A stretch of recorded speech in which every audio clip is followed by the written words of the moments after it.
Hello bull trackers. दोस्तों आज मैं आपको एक कहानी सुनाने जा रहा हूँ जिसे हर इन्वेस्टर को जानना ज़रूरी है और ये हमें समझाती है कि क्यों स्टॉक मार्केट्स में बार बार स्कैम होते हैं और आपको ये सोचने पर मजबूर कर देगी कि आज भी क्या कोई स्कैम मार्केट में चल रहा है।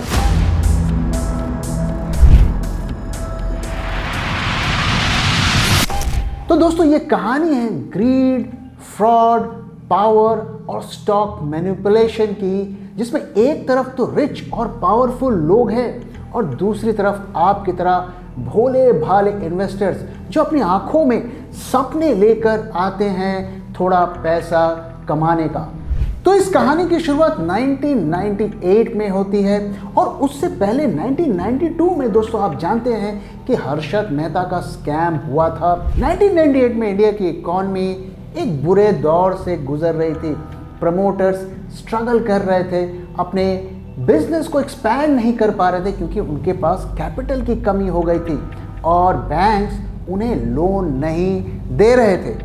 तो उन प्रमोटर्स ने हर्षद मेहता की तरह एक नए आदमी को खड़ा किया जिसका नाम था केतन पारिक और उनका मोडस ऑपरेंडी भी बिल्कुल हर्षद मेहता की तरह ही था, यानी कि स्टॉक प्राइस को रेक करो, अनरियलिस्टिक लेवल पर ले जाओ और फिर भोले भाले रिटेल इन्वेस्टर्स को पंप एंड डंप करो। How quickly could I get my money back if I invested in this?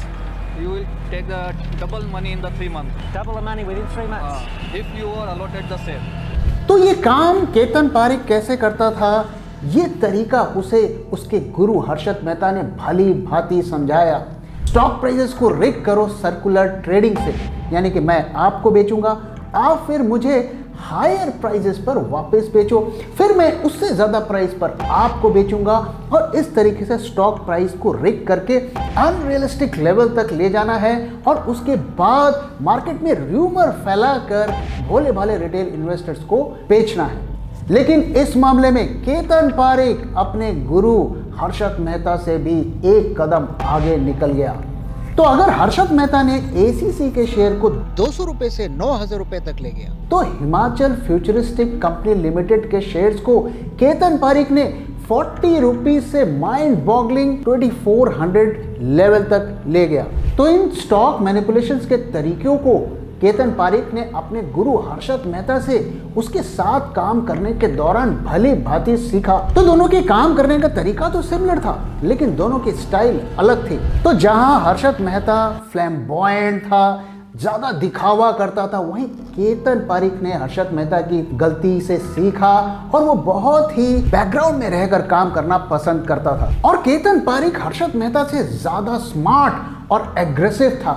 जहां हर्षद मेहता स्टॉक्स में पोजीशन धीरे धीरे बनाता था और फिर उसे रिग करता था, तो केतन पारिक की एक स्टाइल थी कि वो बहुत तेजी के साथ स्टॉक में घुसता था और उसके बाद स्टॉक को तेजी से रिग करके ऊपर ले जाता था। यानी कि दोनों गुरु और चेलों में एक खासियत थी कि वो अक्सर प्रमोटर के साथ मिलकर स्टॉक की मैनिपुलेशन किया करते थे।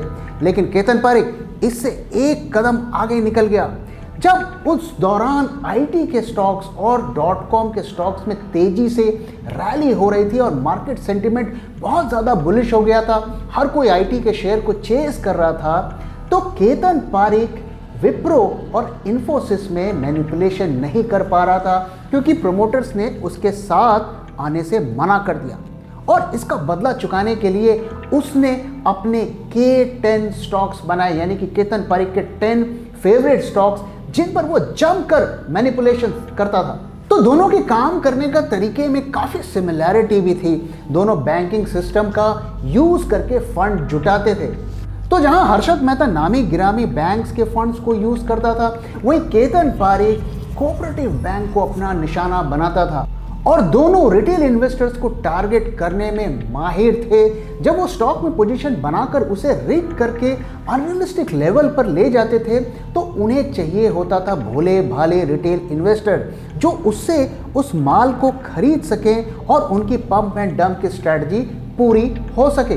तो ऐसा करने के लिए वो अक्सर मार्केट में र्यूमर फैलाते थे कि इस कंपनी में इतना ग्रोथ होने वाला है, इस कंपनी में इतना ग्रोथ होने वाला है। उसके लिए अलग अलग जो भी एजेंसीज हैं या न्यूज एजेंसीज हैं उनका इस्तेमाल करते थे। इसके अलावा दोनों के काम करने में एक और सिमिलैरिटी थी कि वो कई दफे कंपनी में प्राइवेट प्लेसमेंट से तरीके से वो कंपनी के ओनर बन जाते थे और उसके बाद उसके स्टॉक प्राइसेस को रेट करते थे और बहुत ऊपर के लेवल तक ले जाते थे। साथ ही अपना माल बड़ी एजेंसीज उस टाइम की यूटीआई और एलआईसी को भी डंप किया करते थे। तो केतन पारेख के वो कौन से 10 स्टॉक थे जो उनके फेवरेट हुआ करते थे, जिन पर वो ऑपरेट करता था। हिमाचल फ्यूचरिस्टिक, जिसका भाव 40 रुपए से 2400 तक चला गया 18 महीने में। ग्लोबल टेलीसिस्टम 75 रुपए से 2200 चला गया 16 महीने में। जी टेलीफिल्म्स 100 से 1400 तक चला गया 8 महीने में। पेंटा मीडिया ग्राफिक्स 150 से 2500 चला गया 10 महीने में। सिल्वर लाइन टेक्नोलॉजीज 50 से 1200 तक चला गया 6 महीने में। डीएसक्यू सॉफ्टवेयर 70 से 2600 तक चला गया 9 महीने में। दोस्तों, एक कहावत है, अगर आपको गुरु की औकात पता करनी हो तो उसके चेले को देखो, और चेले की औकात पता करनी हो तो उसके गुरु को देखो। तो जैसा गुरु का हश्र हुआ वैसा ही चेले का भी हश्र हुआ। जिस तरीके से हर्षद मेहता को बैंक और सिक्योरिटी फ्रॉड के चलते जेल जाना पड़ा, उसी तरीके से उसके चेले केतन पारेख का भी हश्र हुआ और एक कोऑपरेटिव बैंक के 800 करोड़ रुपए के स्कैम के चलते उन्हें जेल जाना पड़ा। तो आप सबने ये कहानी सुनी और अब मैं आपसे पूछता हूं, क्या आज भी मार्केट में कोई स्कैम हो रहा है? इसका आंसर जानने के लिए आपको मेरे प्रश्नों का जवाब देना पड़ेगा। क्या आज भी मार्केट में स्टॉक की प्राइसेस अनरियलिस्टिक लेवल तक नहीं चले जाते? सडन फॉल और सडन राइज क्या स्टॉक प्राइसेस में नहीं होते हैं? क्या आज भी कंपनी के प्रोमोटर्स, ब्रोकर्स और ऑपरेटर्स को हायर करते हैं अपने स्टॉक प्राइसेस को रिग करने के लिए? क्या आज भी स्टॉक मार्केट में स्टॉक्स के बारे में अच्छी बुरी र्यूमर्स नहीं फैलाई जाती? क्या आज भी स्टॉक्स में आर्टिफिशियली वॉल्यूम और प्राइस को नहीं बढ़ाया जा रहा है? क्या आज भी मार्केट में एक्सपायरी को रिग नहीं किया जा रहा है? क्या आज भी पंप और डंप मार्केट में नहीं हो रहा है? अगर इन क्वेश्चंस का आंसर यस है तो मार्केट में मैनिपुलेशन हो रहा है। तो दोस्तों, ये वीडियो बनाने का पर्पस ये था कि मार्केट में जिस तरीके के स्कैम्स होते हैं उसके बारे में अवेयरनेस को फैलाना और आपको बताना कि हर तेजी असली तेजी नहीं होती है और हर मंदी असली मंदी नहीं होती है। और कई दफ़े रिटेल इन्वेस्टर्स को लूटने के लिए ये तेजी और ये मंदी मार्केट में बनाई जाती है। इसलिए हमेशा सतर्क रहने की ज़रूरत है और सावधान रहने की ज़रूरत है। दोस्तों, इसी के साथ इस वीडियो को मैं यहाँ पे ख़त्म कर रहा हूँ। वीडियो कैसा लगा ज़रूर बताइएगा और अपना फीडबैक शेयर करना मत भूलिएगा। Thank you for watching and thank you for your time.